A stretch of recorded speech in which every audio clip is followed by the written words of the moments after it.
Hey folks, all right. So I just want to preface this by saying, I'm not a YouTuber. I decided to make this video after I was most of the way done through the work. And I think maybe some people will find it useful. So I apologize for the disjointedness and I've never made a video like this before. So cut me some slack, and I hope it helps. Okay, so just a couple notes on disassembling the gauge. If it's a speedometer, it's exactly like this. If you have the dual clocks, it's going to be different, but very similar, I'm sure. So there's a back cover with two T25s. Comes off first, and then you have this connector at the back, and you just have to pull back the rubber and squeeze here to pull that out. And then you have three T25s in the back of the gauge, and those go through this metal bracket here. 1, 2, and 3. The other ones down here, and then you can pull it out. Those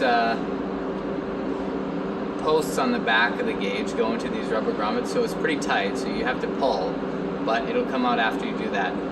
There's a sensor here that looks like you might have to clip the zip tie, but that's actually attached to this housing. It's not attached to the gauge. I clipped that by accident. I had to replace it. Now it doesn't fit, so I gotta get a smaller zip tie, but it's pretty easy. And I forgot to mention one thing. You don't need to do this to access the bolts on the back. You could loosen the headlight and lower it, or just have, a nice small tool. Like, I didn't have anything that worked, so I did take off the mounting points for the dash. It made it a lot easier to get at the back. It's not necessary, but it's pretty easy, so I would recommend doing that.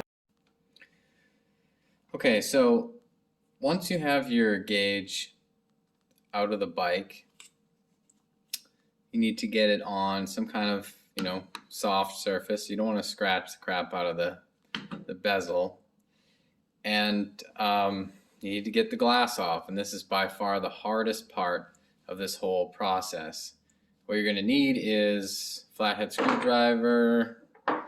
This is an automotive trim pin puller.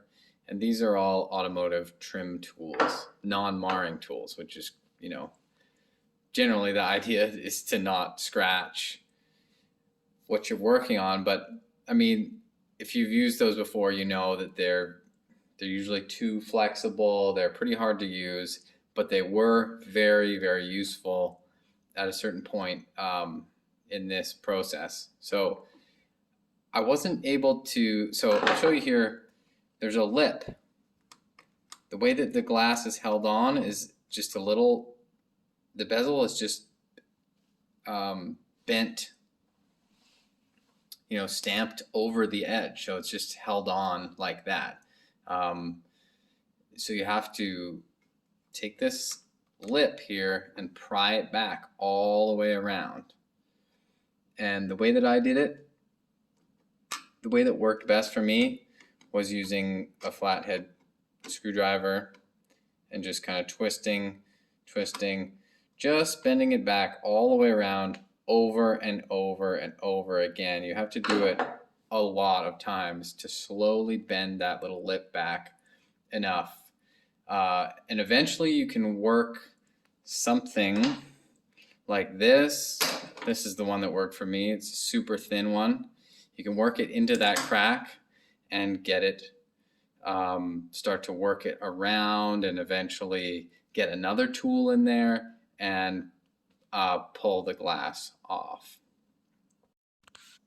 Here you can see I have the glass off, and I'll link to a video that shows a guy actually going through this better, because I had already done this before I started filming, but he's doing it on a Harley gauge, but it's clearly the same type of manufacturing and maybe made in the same place. But now that I have bent this lip back, I can take the glass on and off easily And I plan on leaving it loose for a little while, and not riding in the rain or getting the bike wet, just to make sure that my fix is holding. But basically, when you want to put it back, the important thing is to bend that lip back.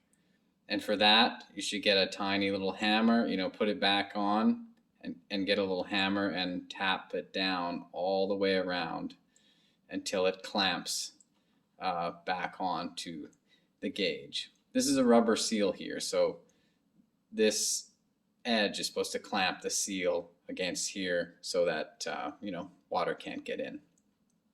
As for actually fixing the loose needle issue, mine was not pressed down all the way, or it had vibrated up, which I think is the main problem with these. I was able to twist it, a little bit left, a little bit right. Like it, now I can feel that it's rotating, but when you get it to a limit, you could sort of twist it, and it didn't really stay still. It was pretty easy to twist. And through reading another guy's account, I found that he had said it wasn't pressed down all the way. Now I took the needle completely off to see if, can I just glue it? Is there somewhere that I can glue so it doesn't rotate anymore? And it's just a tiny little needle that it sits on in the center. It's not keyed in any way. So if you were to glue it, you might get it wrong, right? You might glue it in the wrong spot. And it looks so fragile that I probably wouldn't do that. Because if you glue it in the wrong spot and you got to take it apart, you might start breaking things. I think this issue that affects a lot of people is just that the needle is coming up off of the center shaft, and it needs to be put back at the right spot, which for the speedometer, when it's off, it needs to be lined up with the bottom line, not the 0. When it does its sweep, it sweeps along, goes back here, like when you turn the bike on, and then it sits at 0. If you have it set to be off, sitting at 0, it's going to be off again. So it's going to do its sweep and then like sit up here or something. So it needs to be perfectly aligned with the very bottom line when it's totally off all the way to the left. So just one more note about this. I will link the great video of the guy working on the Harley gauge, and also I will link to this French forum where I found that video and a guy's sort of the pictures from his own repair on his bike, because that's, if you don't speak French, you can put that stuff into Google Translate to read what he did, but it's basically what I've told you here. Yeah, all that together, you should be able to do this. The key is just patience. You cannot rush this, or you might, break your glass or something. Like if you've ever had to fix a cell phone or something stupid that's just all press fit together, and it's going to be just like that. Fixing an iPhone or an iPad or something, it's patience and little prying and just getting it, working it off. And that's it. I hope this helps some people.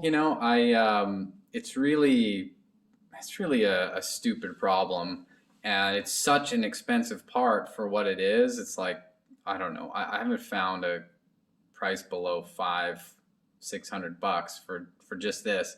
And I'm, even if that's not a big deal to you to pay that much, it's clearly a problem that affects a lot of these. So if you replace it, is it just going to happen again to the new one? I mean, that's kind of what I figured would happen. And if this all goes wrong and you destroy this in the process, well, you were looking at paying that much for it anyway, so I think you really have nothing to lose in attempting this repair. Good luck to everybody. As you can see, we got it all done. Turn on the key, watch the sweep all the way down, and then resting at 0.